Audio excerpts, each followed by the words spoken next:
मेघडम्बरू छकठारे दुई लुटेरा गिरफ बंधुक तेलेंगा कटुरी जबत नहीं सदर थाना सूचना देले एसडीपीओ।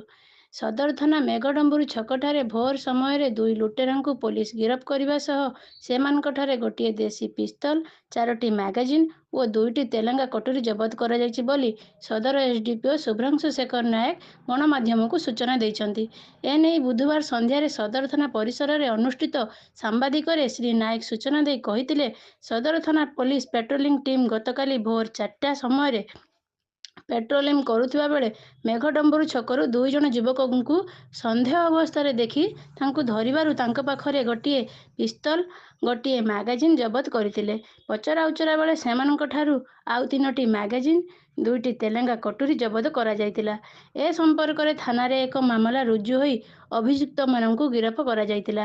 गिरफ अभियुक्त माने हेले टाउन थाना मठ साहिर अजू ओरफ अभिजित सेठी, भोई साहिर बुनू ओरफ मनमय सिंह, उभय कुआ और अनिमेष गैंगर सदस्य बोली श्री नायक सूचना देइछन्ति। एही सांबादिक सम्मेलन रे सदर थाना आईआईसी अजय मुर्मू उपस्थित थिले। एमाने तांकर ठू यार मामूली सब जतिक अछि फंडा एमे सब कलेक्शन करछन तो किछि तांको सहित लिंक थियो बोली हमें इन्वेस्टिगेशन करछु। को केस रे पूर्व ए मानकर इन्वॉल्वमेंट अछि से पर्यंत हमें चली इन्वेस्टिगेशन जणा पड़े फाइनल आसी तथापि एमानकर आउर बड़ गैंग थियो जोटा धरिया पे पुलिस ब्रांच करिछि। हां से भली गैंग रो मेंबर एमाने अछि सर एबने आगु के अरेस्टेशन आगु सेटा हमर जणा पड़नी हमर इन्वेस्टिगेशन चल आसी।